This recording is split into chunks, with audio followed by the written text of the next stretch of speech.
If you've never heard of the Ludlow Massacre, or if you've only got the traditional gloss over history, what happened was a massacre was carried out against striking workers during the Second Colorado Coal Wars. This led to a 10-day war with the National Guard, and at one point had the U.S. worried that it could spark somewhat of a second civil war. Ludlow is referred to as a massacre, which it is, but after considerable research, Ludlow should be looked at as an uprising that reached its boiling point due to a massacre. Calling this event just a massacre infantilizes the amazing organization and courage these workers were up against for over a year. The history of Ludlow is important to examine for several reasons. One, lessons can be drawn from this event, such as successes in organizing. We can also learn from their failures as well. Two, it deepens our material understanding about how things affect us on micro and macro levels, and how events like this shape much of our reality today. And three, learning history, especially local history, can, as cheesy as it sounds, be inspirational and make you feel a sense of pride, courage, and optimism. So I kind of titled this thing, Remember Ludlow. So early Colorado is often characterized through propaganda as a rough and tough Western frontier dominated by gunslingers and cowboys. However, early on territorial history, in territorial history, the conditions were inhospitable for large scale farming and ranching. There still was farming and ranching here, but like this whole, like they're just saloons everywhere and stuff that is portrayed in the West was not the thing. Once coal seams were found, Colorado became a major contributor in the country's mining industry and therefore a major player in the industrialization of the nation. The mythification of the West is not a coincidence, but rather a concerted effort to uphold hegemonic control in order to romanticize the West and whitewash the brutality of westward expansion in the search for new markets. The second gold rush, which started in 1859, brought an influx of mining prospectors and businessmen looking to strike a claim in the Rockies and make it rich. This boom turned the Denver region into a bustling little metropolitan area. Over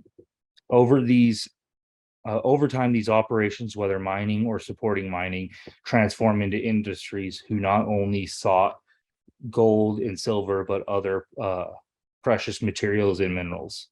Shops that sold supplies such as like pickaxes and pans and shovels to these new miners were extremely predatory and were one of the most lucrative jobs in the mining industry. Much of the wealth was siphoned off out of Colorado to financiers who would invest in other industries. These shops were are predominantly run by American-born whites. It's important to remember that racism was much different than it is today. As mining took roots in Colorado, other secondary industries surrounding production of mined material began to spring up. Throughout the state, smelting factories, railways, towns, and junctions to process and ship final goods that came from the mines to other destinations started to establish themselves. Colorado at this time solidified itself as a linchpin to the United States industrialization and influential growth among global capital. During the early 20th century, conditions for workers, whether in mines, factories, or domestic work, were terrible. Maiming and death were a reality every day for anyone who went into the mines or factories of the early 20th century. But for miners in Colorado, these conditions were among some of the worst in the nation. In Colorado, the average death rate of worker meant that every day for years, at least one miner died on every shift. If you were fortunate enough to live an entire year, this meant you at least witnessed or knew about 365 people's death, children, men, miners' deaths. Children were not exempt from this work either. Many of them would become maimed in their time working in these industries. In a speech just before the Ludlow strike was announced, uh, Mother Jones rallied workers with her powerful words. In a speech, she highlighted that since her participation in the first Colorado coalfield wars of 1903 and 1904, uh, conditions had worsened. It has been 10 years since awakened to or she says, quote, it has been 10 years since awakened to the fact that outrageous insults are being heaped upon humanity in Colorado, unquote. She went on to tell the workers that a Colorado Fuel and Iron CF&L manager had told reporters that, quote, a miner is cheaper than a mule to a coal company. They are only Dagos, unquote. The term Dago is a derogatory term that was used back then for Italians. To the bosses, mules were thought more precious and even more human than the immigrants and Black workers, referring to them in pejorative terms. Workers in the late 19th and early 20th century across the world were seen as incidental and just inputs or cogs in a machine, still today. With the rise in industrialization, the implementation of scientific management, and requirement for increased output, workers across the country demanded better conditions, better pay, and shorter working hours for their backbreaking labor. Most workers, to include women and children, worked between 12 to 14 hours a day, 7 days a week for menial pay, if they even received actual currency. Women, if they worked outside the home in these grueling conditions, still came home and did housework, which is unpaid labor.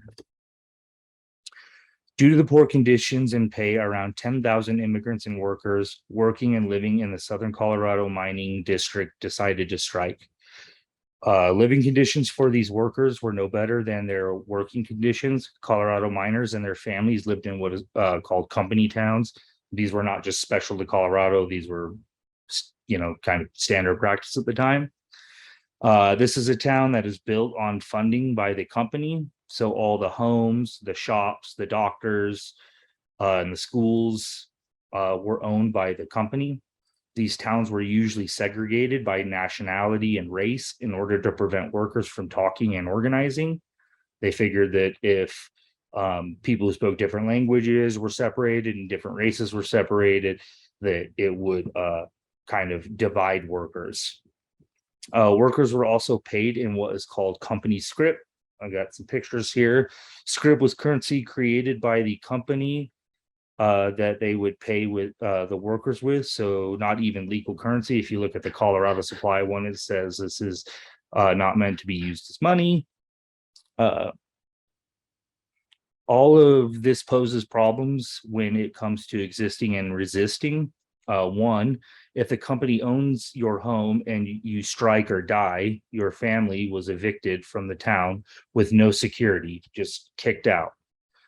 Number two, having all the shops, schools, and doctors on the company payroll led to lots of conflicts of interest. You were only allowed to shop at the company store with company script, and everything was marked up. So you were just giving your quote unquote money back to the company. And oftentimes you were acquiring debt doing this. So the company would start to hold wages from you to collect your debt. This essentially re-enslaved Black workers and enslaved immigrant workers. Having the school run by the company meant that children were essentially taught how to work, kind of like what Job Corps is today. It was basically a trade school, and finally having the doctor on the company payroll meant that these doctors would overlook and underdiagnose things in order to keep workers at work. And three, with only getting paid in company script, you have no legal currency, meaning you are working for free. If you are evicted, you can't take the script and and use it in other places if you're not in debt or anything. This money's only good in that company town. So it's just monopoly money essentially. So far, we've seen that workers, man, women, child, lived in grueling conditions that jeopardize their existence daily. They dealt with racism, sexism regularly, and they were dehumanized and seen only as inputs for capital gain. Southern Colorado coalfields are located in the foothills of the Sangre de Cristo Mountains, occupying two counties, Las Animas and Huerfano. I'm sure I butchered that. The coal seams were extremely important to the American economy because they provided coking coal for the steel industry. And this area was owned by the Rockefellers, who owned a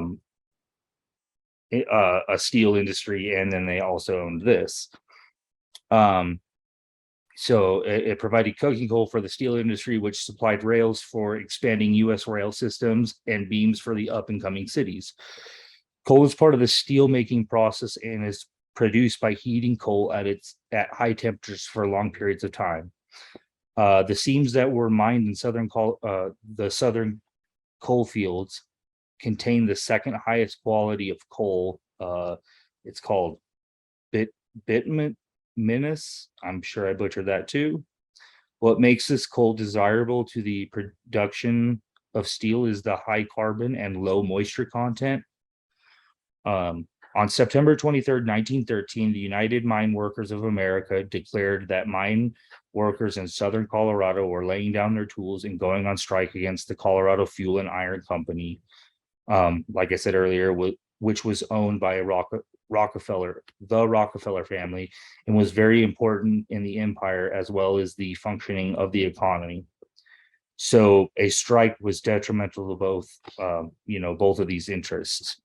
The workers of the region crafted a demands list in what they hoped to achieve through this strike. Workers were simply demanding recognition of the union so they could collectively bargain with the company for better pay in working and living conditions.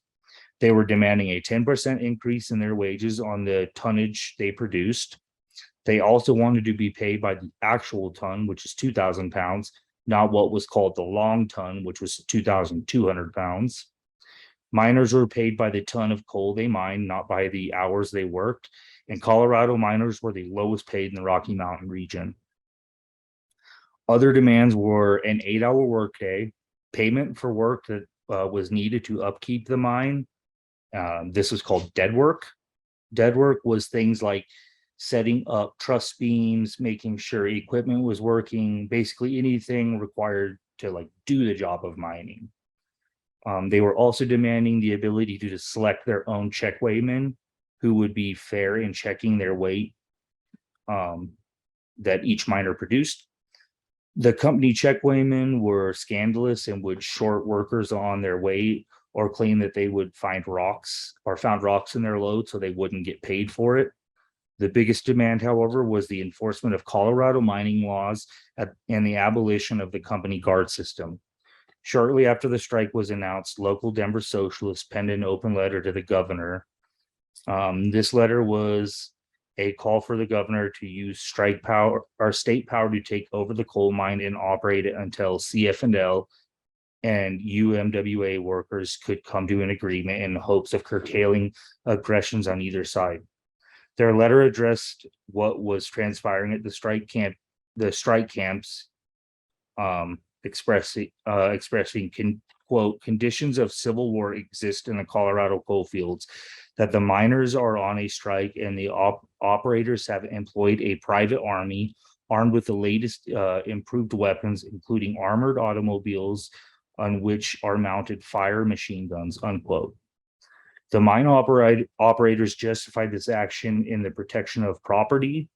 Before the strike was officially called, the Baldwin Felts Agency, a private security company hired by the coal company, assassinated union organizer Gerald Lipton in Trinidad on August 16th, 1913. So he would become the first casualty of this. The day after the strike was called, mine guards Bob Lee was shot and killed by strikers. The socialist letters show that public was most likely aware that tensions were high at the start of the strike, and that even more violence was bound to happen with the military grade armament of the mine guards.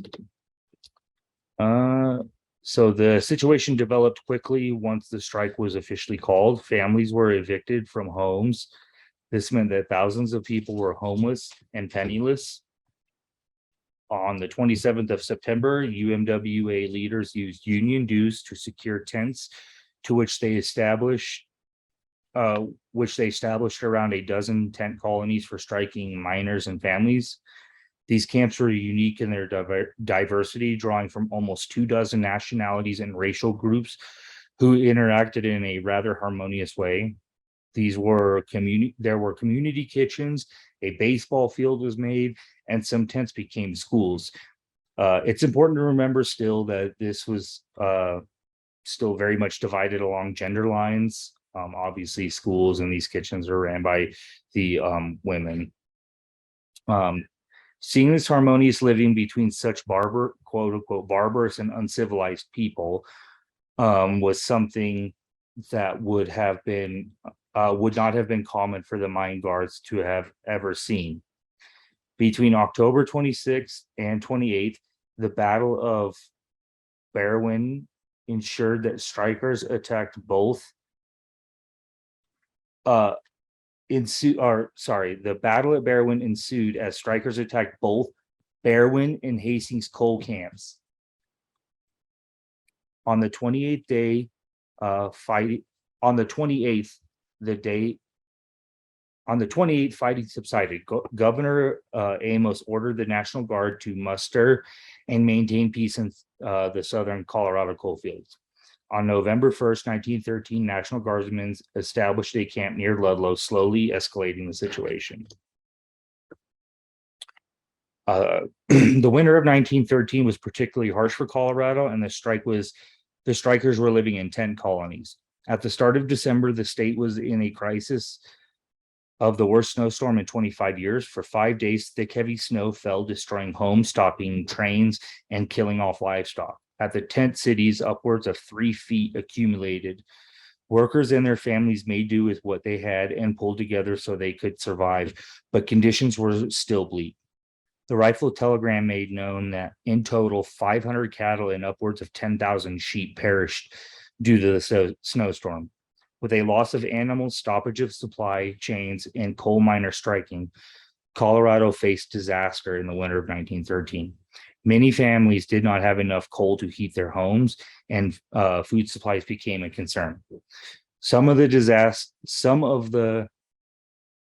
disasters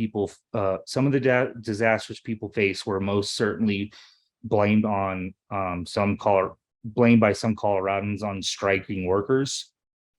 As the year 1913 came to a close, both miners and operators realized that this wasn't going to be a short or painless strike. There had already been gun battles, ambushes, and deaths. Mine guards sometimes drove through the camps in their armored vehicles, indiscriminately firing at the tents. The vehicle that they used was called the Death Special and was equipped with a M1895 machine gun, something that would be used in future wars. This can be seen as a tactic to scare miners to try to break the strike, as well as a way to try to antagonize the workers into a fight. Strikers and their families took precautions by digging pits in their tents to protect themselves and their families, as well as store necessary things like food and weapons. So yeah, here's some of the Snowstorm. This is the Death Special. So tensions continued to escalate when National Guard troops were ordered to break up the Women's March on January 22nd, 1914 in the streets of Trinidad. The reasoning for this march was several weeks prior, Mother Jones was apprehended and held incommunicado by the National Guard.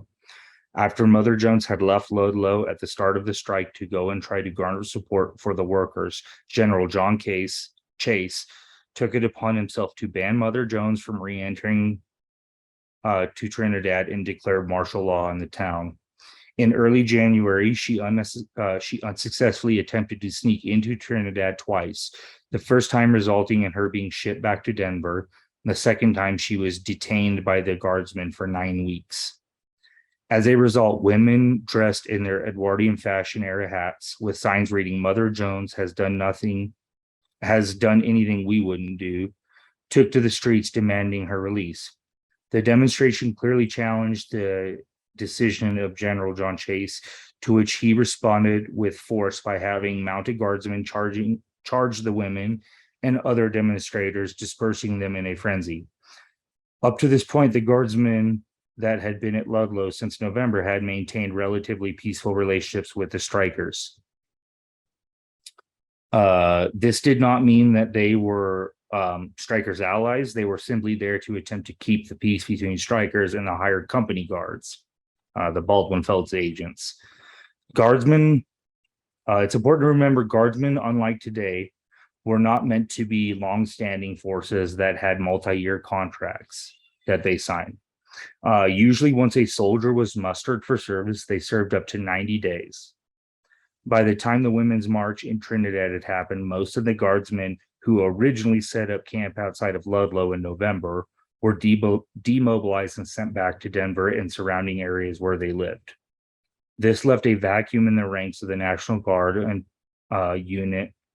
So hired company guards started to fill those ranks. This served as a problem. Not only were the guardsmen being paid by the state funds, as National Guardsmen, and directed by the state, they were also receiving private funds and direction from owners of the mines, since they were still also Baldwin-Felts agents. This can explain the ease to which the guardsmen charged down protesters. These women were challenging both bosses, the state and capital, and this is also kind of the first real big escalation of force.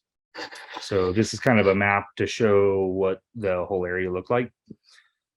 In February 1914, the House of Representatives held hearings regarding the conditions of the coal mines and the situation with the strikers. In the inquiry, it found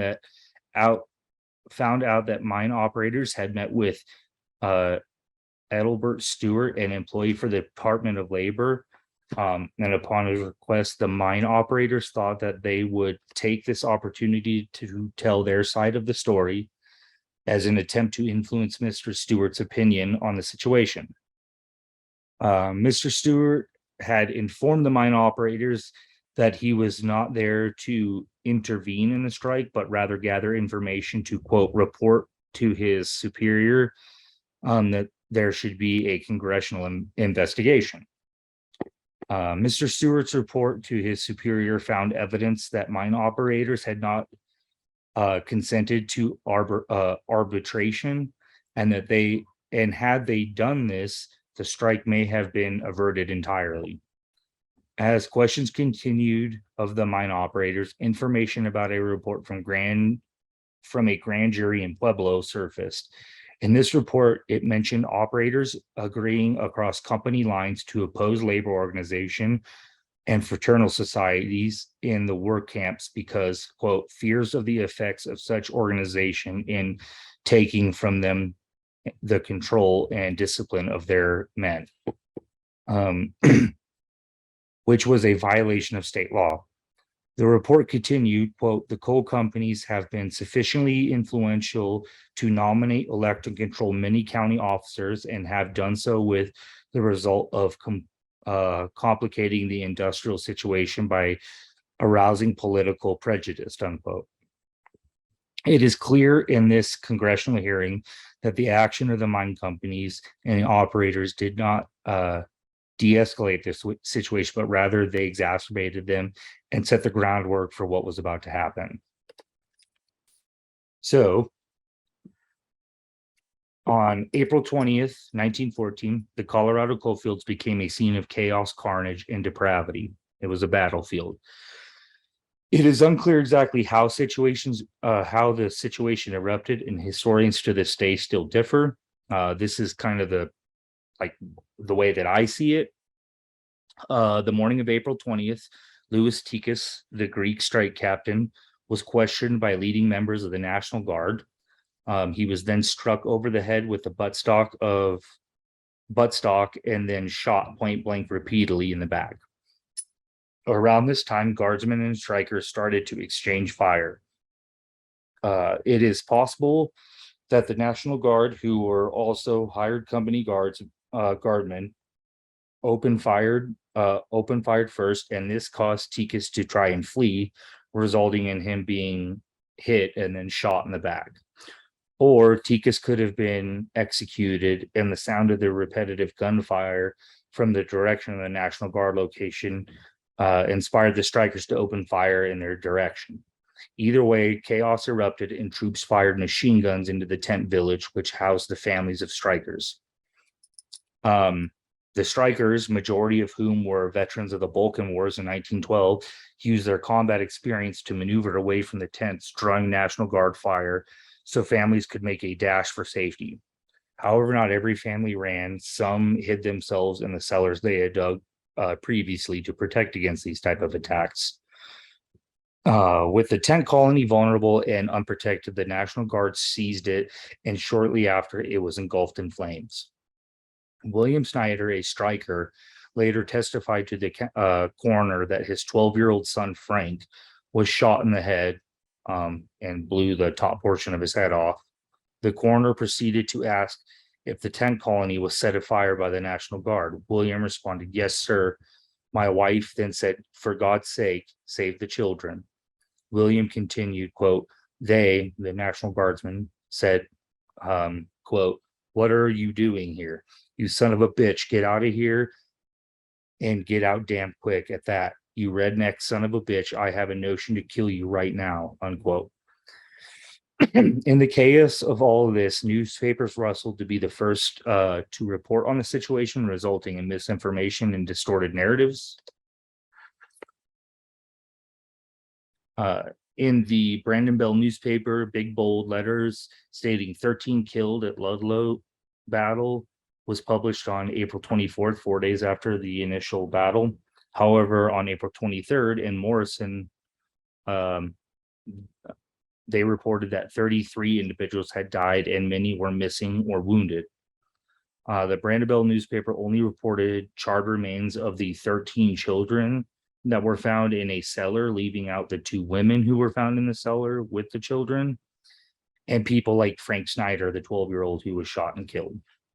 By only reporting on the burned children, the editors could have been trying to gain public sympathy for the events that had transpired at Ludlow, or could have been done because the press did not want to alarm people by keeping the death toll small and the story vague. The editors could have been trying to contain the disaster. Containment seems to be more in tune with how the press at the time and today operates. The idea that people would feel sympathetic to dead children, especially immigrant children, when they were dying in mines and factories daily, seems to be a stretch. The idea of a family in childhood was much more different than today's conception. With Ludlow laying in smoldering heap, the striking workers taking refuge in the mountains, what became known as the 10 Days War erupted. Organized workers began to distribute weapons. And ammo to each other, and formed small workers units to seek and destroy National Guardsmen, mine operators. In Chicago, news spread that strikers had taken an oath to, quote, "kill 5 for every 1 massacred at Ludlow." In the Battle of Wallensburg, another mine in Colorado, miners shouted, "Remember Ludlow," as they fought the National Guard. During this battle, the National Guard turned their machine guns yet again on to the direction of the innocent, spraying the town, killing 2 men and sending women and children again into hide in terror. At the end of this battle, the strikers had killed 11 men. Through this through the course of this 10-day conflict, strikers destroyed mine shafts, shutting down operations. They took over mine towns, driving out scabs and guards in order to gain control of their homes. With workers gaining control of Colorado mining districts, President Wilson deployed federal troops to put down the strike. The events at Ludlow nearly brought a general strike of almost 500,000 workers. This is not talked about in all of our, at all in our education about how significant this event was and how dominating it was. The strike would have brought the country's economy to its knees. With the intense battle and loss of life that had already taken place and the deployment of federal troops, unfortunately, UMWA leaders decided against a general strike. Their reasoning was that other miners outside of Colorado should remain on the job so they could support the strikers in Colorado. It's important to note that miners in Wyoming were on standby in small workers' armies, ready to come to the aid of these workers. Had they followed through, it would have been more support and would have unlocked so much potential. Upton Sinclair, who's was known as the muckraker, and he's a socialist writer and organizer. He organized a protest/vigil to mourn those lost at Ludlow in front of the 26th and Broadway Rockefeller's office in New York City. This frightened John D. Rockefeller Jr. and sent him into hiding into one of his estates. After more than a year of prolonged struggle and conflict, the strikers at Ludlow were defeated by the military and the Rockefeller money. Therefore, they did not secure the demands they were seeking to begin with. Ludlow gained national attention and cast a long shadow over labor, further dividing people in ideological lines. Some organizations such as Socialists and IWW saw the Ludlow workers as heroes. Those in opposition saw the strikers un-American. Ludlow did not create these feelings, but rather contributed to the groundwork of future anti-labor, anti-immigrant, and anti-social movements that were to come. The Chronicle ran, which is a newspaper in Colorado, ran an article that claimed that Ludlow, this is the best, was the work of outside agitators, something that we still hear today. Quote, the Colorado strike was not inaugurated by the men actually at work, nor was it caused by any dissatisfaction on the part of miners. General conditions in the mines were exceptionally favorable to the miners, unquote. The article continued, quote, the strike was the work of the agitator and not the worker, unquote. The public relations sector that we know today, like all the PR stuff, was actually born out of this. Rockefeller Jr. was the first, rich person to use a PR person to clean up his image surrounding the strike and, the deaths. So to end, as you can see, the Ludlow Massacre serves as a reminder that only a century ago, there were open armed conflicts and class warfare in Colorado between capital and labor. At the rate that capital is decaying now, it's not unrealistic to see events like this happening here. With the potential economic impact the UPS strike imposes, who knows what the lengths bosses will go to make life miserable. That's why it's important we remember events like this and continue to organize and educate ourselves so we can be prepared for the next uprising. And that is the end.